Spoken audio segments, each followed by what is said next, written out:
नमस्कार, आप देख रहे हैं द जेके पेजेस और मैं अनुराधा। एक बड़ी अपडेट के साथ मैं आपके सामने फिर से हाजिर हुई हूँ। जैसा कि आप जानते हैं कि 12वीं कक्षा के जो बच्चे होते हैं वो हर साल काफ़ी संख्या में अपनी जो 12वीं की जो परीक्षा है वो पास आउट करके आगे बढ़ते हैं और कॉलेजों में अपनी जो एडमिशन है अंडर ग्रेजुएट या फिर और कोर्सेज में वो वहाँ पे प्रवेश पाते हैं। पर इसी से जो संबंधित एक खबर जो है वो सामने आ रही है। अब केंद्र सरकार ने फैसला किया है कि जो भी 12वीं कक्षा का अगर कोई छात्र अपनी बोर्ड परीक्षा पास करके सेंट्रल यूनिवर्सिटी में एडमिशन लेना चाहता है तो उसे अलग से एक एंट्रेंस देना होगा और उसी के बेस पे, उसी के अंकों पे उसे जो है सेंट्रल यूनिवर्सिटी में एडमिशन अंडर ग्रेजुएट के लिए मिल पाएगी।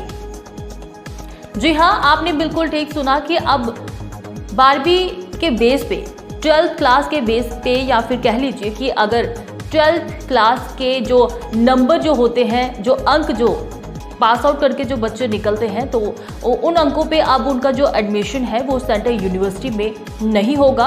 पहले ऐसा हुआ करता था कि 12वीं का जो बच्चा होता था वो अपना स्कूलिंग का जो पास आउट होके उसी नंबर के आधार पे उसको यूनिवर्सिटीज़ में एडमिशन मिलती थी। लेकिन अब इन नियमों में, इन फैसलों में कुछ बदलाव किए गए हैं और इसी बदलाव के चलते अब सरकार ने ये तय किया है, जिसके अंदर यूजीसी का अहम रोल है। और यूजीसी का कहना है कि अब विद्यार्थियों को अलग से एंट्रेंस जो है वो देना होगा और ये जो फैसला है ये उन यूनिवर्सिटी पर लागू होगा जो केंद्र सरकार के अधीन होंगी या फिर मान्यता प्राप्त होंगी।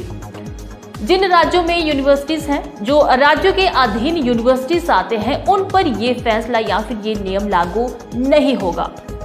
ये बात आपसे क्लियर करना बड़ा ज़रूरी है। एक बार आप फिर से सुन लीजिए कि ये जो नियम है ये राज्य के दायरे में जो यूनिवर्सिटीज़ आती हैं उन पर लागू नहीं होगा और सेंट्रल यूनिवर्सिटी जो केंद्र सरकार के अधीन या फिर उनके दायरे में यूनिवर्सिटीज़ जो आती हैं ये उन्हीं पे लागू होगा। और सेंट्रल यूनिवर्सिटी में अब जो बच्चे एडमिशन लेने की सोच रहे हैं या फिर अंडर ग्रेजुएट करना चाहते हैं उन्हें अब एक अलग से जो है एंट्रेंस टेस्ट देना होगा और उस टेस्ट का नाम रहेगा central university common entrance test. और आपको पता होगा कि देश भर में 45 सेंट्रल यूनिवर्सिटीज़ हैं और सबसे बड़ी बात यह है कि इस टेस्ट में आरक्षण पर कोई भी असर नहीं पड़ने वाला है। जैसा कि पहले जो सुविधाएं दी जाती थी आरक्षण में, वही सुविधाएं अभी भी रखी गई हैं, उसमें कोई भी बदलाव जो है वो नहीं किया गया है। और इसी के साथ हम आपको बताते चलें कि ये जो टेस्ट जो है ये आयोजित किन की तरफ से किया जाएगा। ये नेशनल टेस्टिंग एजेंसी जो है वो इस टेस्ट को आयोजित करेगी।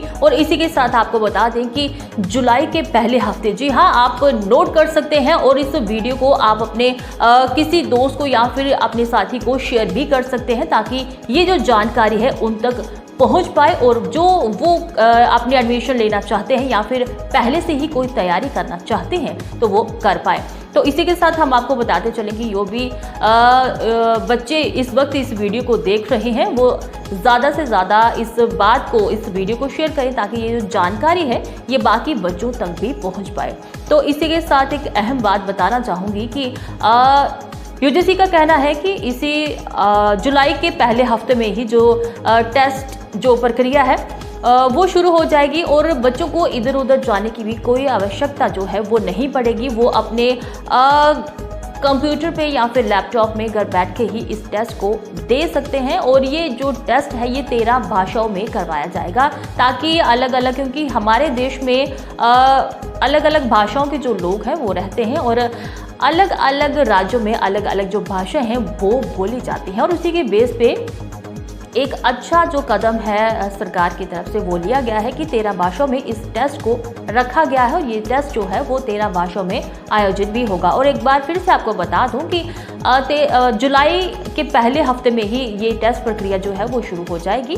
और अब आपको बताते चलें कि आखिर क्या ज़रूरत आन पड़ी कि अब 12th के बाद जो बच्चे पास आउट होते हैं सेंट्रल यूनिवर्सिटी में या फिर किसी और में एडमिशन लेते हैं, हम बात कर रहे हैं यहाँ पे सेंट्रल यूनिवर्सिटी की, जहाँ पे अब टेस्टिंग प्रक्रिया जो है, अगर आपने अंडर ग्रेजुएट में एडमिशन लेनी है तो उसके लिए पहले से आपको एक अलग से एंट्रेंस टेस्ट देना होगा। और इसकी क्या ज़रूरत आन पड़ी कि ये टेस्ट जो है वो करवाने की, जो करवाया जाएगा या फिर करवाने की नौबत आन पड़ी। तो इसके पीछे जो वजह है वो ये है कि अलग अलग राज्यों से या फिर अलग अलग स्कूलों से, अलग अलग क्षेत्रों से जो बच्चे 12वीं पास करके आते थे, तो कई बच्चों के नंबर जो थे वो ज़्यादा होते थे, कई बच्चों के नंबर जो कम होते थे। ये अपने अपने क्षेत्र की जो शिक्षा संस्थान है, वो जो बच्चों को जैसा भी करवाते थे या फिर जैसा पढ़ाया जाता था, अलग अलग जगहों पे हर माहौल अलग अलग रहता है। तो बच्चों के कई बार नंबर ज़्यादा आते थे, कई बार कम आते थे, और जिन बच्चों के नंबर ज़्यादा आ जाते थे वो यूनिवर्सिटी में आगे जो थे वो एडमिशन उनको मिल जाता था। और जो बेचारे बच्चे जिनके नंबर कम रहते थे उनको कहीं ना कहीं ये मौका नहीं मिलता था यूनिवर्सिटी में एडमिशन पाने का। तो अब जो ये फैसला लिया गया है ये एक सराहनीय होगा, क्योंकि अब सब बच्चे जो हैं, चाहे जिसके नंबर कम हैं या फिर ज़्यादा हैं, वो एक अलग से टेस्ट देंगे और उसी के बेस पे उन बच्चों को भी मौका कहीं ना कहीं मुझे लगता है कि मिल पाएगा जो जिनको मौका नहीं मिलता था। क्योंकि अब सबके लिए, सब बच्चों के लिए अलग से एक बराबर सा, एक अलग से सबके लिए एक टेस्ट जो है, एंट्रेंस टेस्ट जो है वो रखा गया है। बात अगर सेंट्रल यूनिवर्सिटी की करें तो फिलहाल हमारी आज की इस जानकारी में इतना ही, और अधिक जानकारी के लिए बने रहिएगा जेके पेजेस के साथ।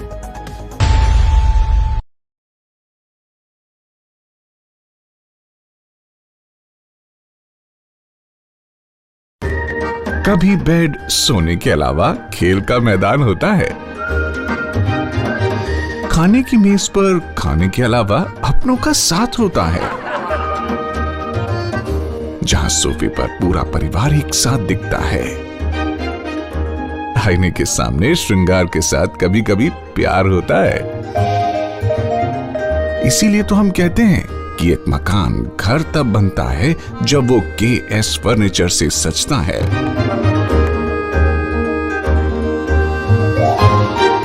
रिश्तों की मिठास का एहसास KS फर्नीचर के साथ।